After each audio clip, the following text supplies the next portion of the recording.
I'm Stavros, good morning and welcome! And today I'll be taking you on a full tour and a test drive in this 2014 Scania R560. Now, so many of you have been asking, what truck do you drive? What is it? We never get to see it. Well, this is it. This is the truck I drive every day. So let's check it out. Okay, walking around my daily driver then, the Streamline from 2014. So yeah, it's pretty standard enough. There is no real bells and whistles to this truck. I just have the two air horns up on the roof and that's pretty much it. I do have the super singles on the front, so they were changed because I prefer the wear out of the super single to the standard tyre. And I did get protection put all along the top and the bottom of the side skirt to protect from forklifts driving in and cracking it. And it's handy up on top here for climbing up and down trailers. And the diesel tank on the left side, 1000 litres, and on the right side there, 500 litre, and your AdBlue tank, 75 litres. So yeah, 1500 litres of diesel, pretty good on the 4x2. So you get good range from those tanks. And I have my two fire extinguishers at the back and the full air deflector kit. Very good. And your auto greaser system there as well. So yeah, it's pretty much standard affair on a 4x2 Scania. And we have our rear lamps there, LEDs. Now I did have to change this one. This one was letting in water, so that one was changed. Now some of you will remember a couple of weeks ago I had an airbag blow on the back axle here, and it even blew off a chunk of my wheel shock. See it? Bang! Blew it off. Oh, it's some bang off them, guys. It frighten you. Yeah, so I was kind of like stuck for a while, but I managed to tie it up with a cable tie, so I was still able to drive on the road and get it repaired. It was no real big deal. And we have our battery box at the back and our positive here, negative there for jump starting another truck. Yeah, so it's very windy today and there's a lot of rain there, guys.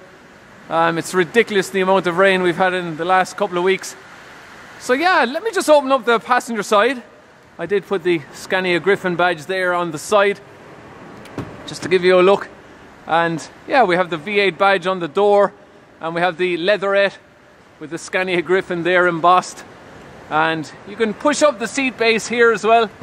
Passenger seat does have two armrests. And let me just open up the side locker, give you a look. It's full up with all my stuff there. Has-chem gear, bolt cutters, shrink wrap, bonding cord, spare Suzies and the like. So let's just close that up and walk around and open up the grille. So I've shown you this before as well. Very handy, the bottom step to climb up and clean your windscreen. And let's just pull up the grille here as well. Now I did have the oil cooler seals go on this truck. So how you'll know they're gone is when you're checking your coolant level. If you see all of that, you know, that white creamy gunge that builds up on your coolant bottle there, that means that your oil cooler seals are gone and they'll need to be changed. So yeah, but not a whole lot has gone wrong with this truck. I've been driving it since new. Let me just give you a look at the dipstick here, just how long it is. Watch how long this is, look. This, yeah, that's long, guys, okay? Okay, on the ground, okay? And it's up as far as here. So yeah, that is a very long dipstick on these trucks. Now let me just leave it down there, and I'll tidy it up later. And we do have these xenon headlamps as well. Good light off them, but not as good as the LEDs. So yeah, that's how it looks in behind the grille. Okay, I'm just gonna hop inside. Man, the wind is blowing the roof here, you can hear it. And also the reflector there on the door. So we do have the exhaust button here on the floor as well. So when you press that, you can slow down without having to use your brakes. We do have the retarder also. Full adjustment on the driver's seat there. So they're also heated and cooled. And we do have lumbar adjustment. And you can also pull out the seat base as well. You can pull that out for more adjustment. And we can drop it down there as well. So yeah, let me just push it back up. And we do have two armrests for the driver. And we do have the leather pack on this truck. It was specified that way, so full leather seats and the leatherette on the door and the leather covered steering wheel as well. So that is the key. I'm just going to start it up with the V8 logo. Lock and unlock our doors. We can do a light test. We can also reduce the sensitivity on the alarm. So that's handy when you're parked on a ferry. So let's just start it up.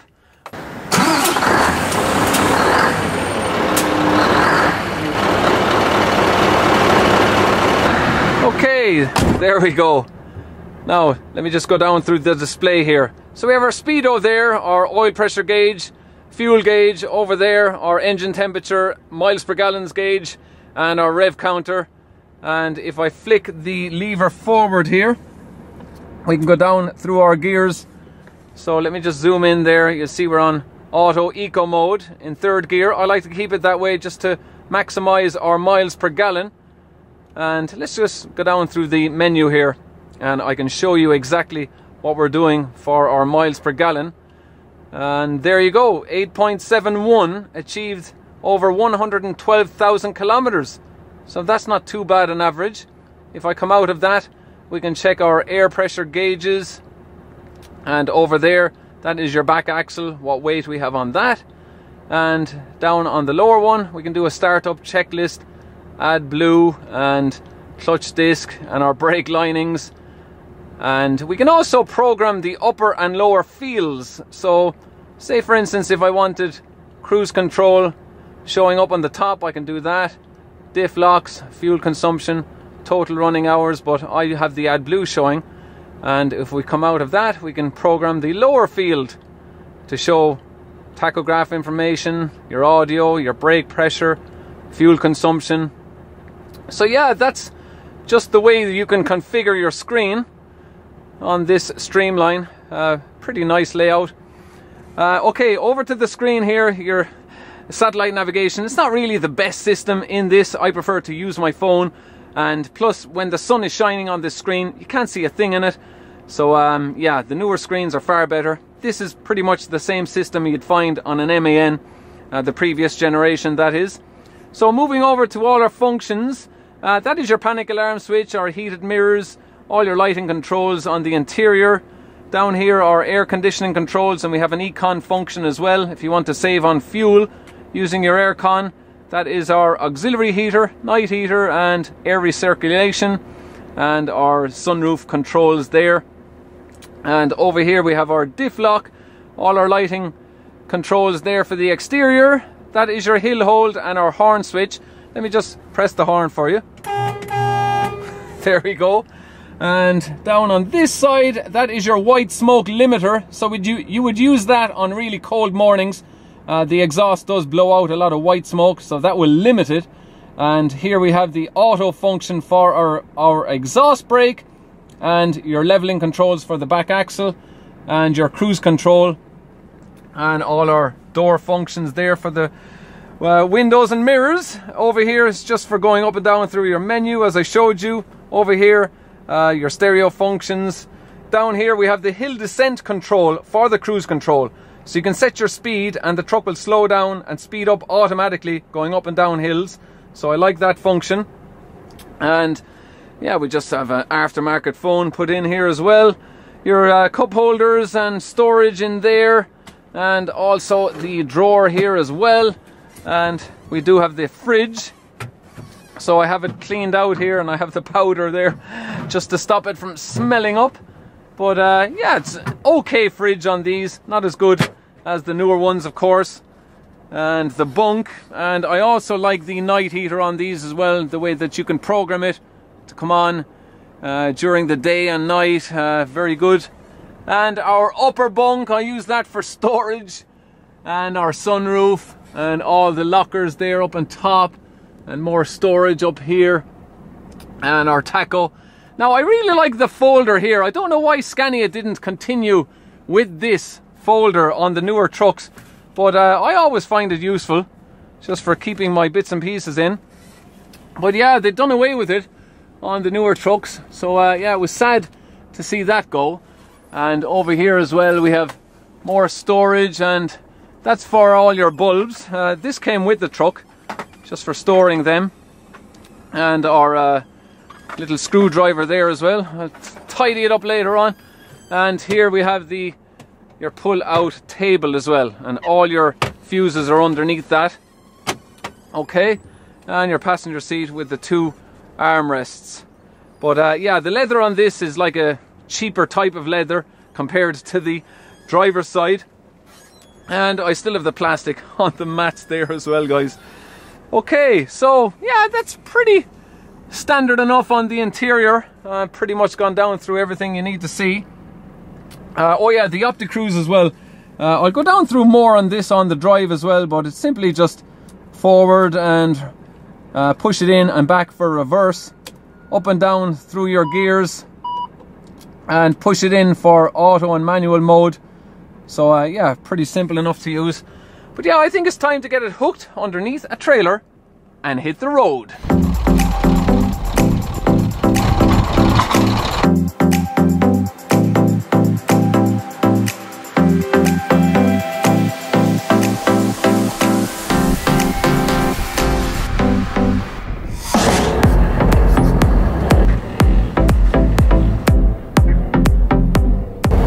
Off we go on the drive. So it'll be an easy enough drive today, guys. We have no weight on these containers. In the 16 litre diesel engine, the V8, developing 2,700 Newton meters of torque. So yeah, there is decent power in these engines. Now, I mean, I have been driving this truck for 6 years. It has nearly 600,000 kilometers, and I have noticed a bit of a dip in power. It's not as powerful as it was when it was new, but I suppose that can be expected. We have a Volvo fire engine there. So yeah, we'll tip our way out onto the motorway just for a short drive. But overall, this truck has been very reliable. I mean, what's gone wrong with it? Only the airbag at the back, the oil cooler seals, and that rear lens just letting in water. But other than that, it's been very reliable. I mean, outside of the servicing, just the normal consumable parts that you would go through with wear and tear. But yeah, it's been quite reliable, this truck. So we'll just power on up here now. It is very windy today, so we'll just go nice and easy and keep it at around 80 kilometers.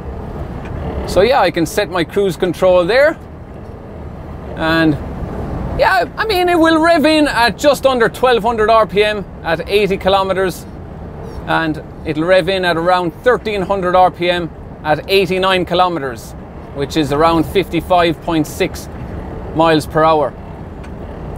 But you can get this truck up to 9.5 miles per gallon. I mean, we're achieving 8.7, but I have achieved 9.5 miles per gallon, and that's been during the summertime where there's not such a workload on the engine of the truck. So you can achieve over 9 miles per gallon from these V8s. This is the Euro 5 engine we're in. Now, one thing about the Opticruise gearbox, I do like the manual override control. So say for instance you're going up a hill and you want to stay in a certain gear, you can just press your M mode and stay in that gear. And we do have our 3 driving modes, of course. We have Auto Eco, we have Auto Mode, and we have Auto Power Mode for stretching the revs in between the gears. So you have various options to go through on the Opticruise gearbox. I mean, I can't understand some drivers that moan about the gearbox, that they prefer a manual gearbox. I would never go back to manual, not a hope in hell. I've driven manual trucks long enough, and driving this the last 6 years, this was my first fully automated gearbox in a truck that I had driven over the years. So yeah, it was nice to finally get behind the wheel of one. Now, of course, you can get your clutch on demand for those of you that like to have a clutch pedal along with the Opticruise gearbox. That is offered as an option. Now, one thing about this gearbox is it obviously doesn't change gears as fast as the new gen trucks. They are faster changing gear because they have that new lay shaft brake system that Scania brought in instead of them having to develop a dual clutch gearbox. So between the dual clutch and the new gen Scanias, there's very little in it. When you compare the Volvo dual clutch to the new gen Scanias, there's probably only tenths of a second. That's all in the way they change gears. But it would be nicer if this changed gear faster, because when you're going up a hill with a heavy load, you do lose momentum. That's one thing I don't like about it. Comfort-wise, it's not great either. 2 airbags at the back, parabolic spring at the front, and it's a 4x2, so it's never going to be that comfortable. It's very windy. We have an MAN overtaking us here. He's in a tanker, so he'll be stuck to the ground a bit better than me. Very windy, guys. But there you have it. Okay, we're just going to move ourselves off the motorway here, and we'll use our 5-stage retarder. We also have the automatic exhaust brake as well, which I really like, because you just press the brake pedal and it comes on automatically. So yeah, we'll just slow down now with the retarder. One thing about the retarder as well, when you're going downhill with a heavy load and you hit a bump, for some reason or another, the retarder switches off. I don't know why that is, but it is a bit annoying. And yeah, sometimes with the Opticruise gearbox as well, if you're in slow moving traffic, say for instance, you've got a heavy load on and you're in second gear, it does become a bit jerky. I don't know why, but that's something that has developed over the time of driving this truck, because it certainly wasn't the case when it was new. Sometimes also when you're putting it into gear, it can be a bit slow to engage the gear, but that's very rare, but it has happened on a couple of occasions. But I'm just going to go around the roundabout here and we'll power it on and just give you a sound of the V8. So yeah, we're almost fully warm here, so be okay just to give it a few revs up here. There we go. Yeah, so this is, as I said, what I like about the gearbox. You reach a hill and you have it in auto eco, and you realize, oh no, I should have an auto power. Well, all you have to do is look into M. We're in 8th gear.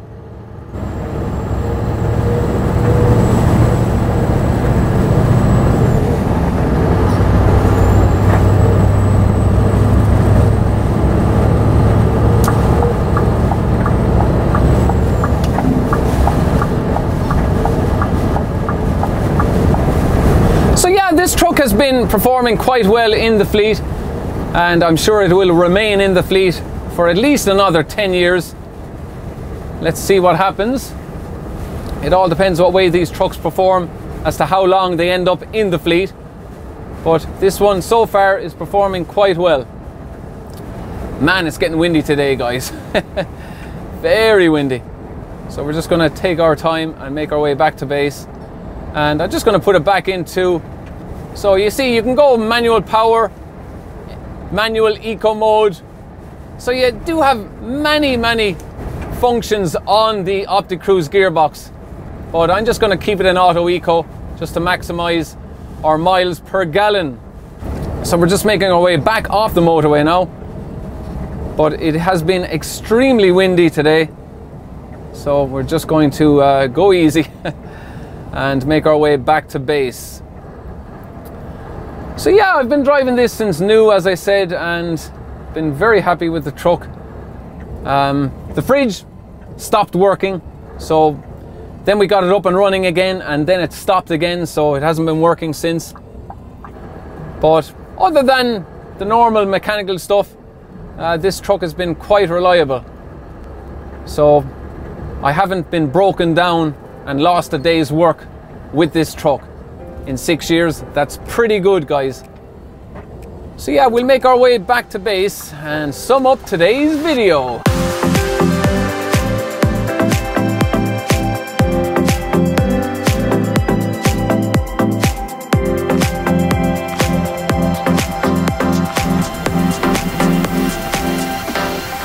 So there you have it, guys, my daily driver, the 2014 Scania R560 with its V8 engine developing 2,700 Newton meters of torque. Yeah, I've quite enjoyed driving this truck over the last 6 years, so I'll continue driving it for a while longer, guys. But yeah, nearly 600,000 kilometers, and it has served me well relatively over that 6-year period. So I'm quite happy with that truck. reliability wise. Now, if you are in the market for a new Scania, and if you want something of similar power to this but more economical, well, then you really need to check out their new R540 with its 13 litre straight 6-cylinder diesel engine. It'll be more economical than this, lighter engine on the front axle and quieter on the interior, quicker gear changes. Big improvement over this model in the next gen Scanias. Okay guys, I'm going to wrap it up there. I do hope you enjoyed the video. Thanks a million for watching. Give it a thumbs up if you did, and I'll chat to you all again next weekend for another video. Until then, take care guys. Cheers! Locked up in this truck. But if you... this only it uses as... So yeah, you'd really have to check out those of torque. Of course, if you want more economical,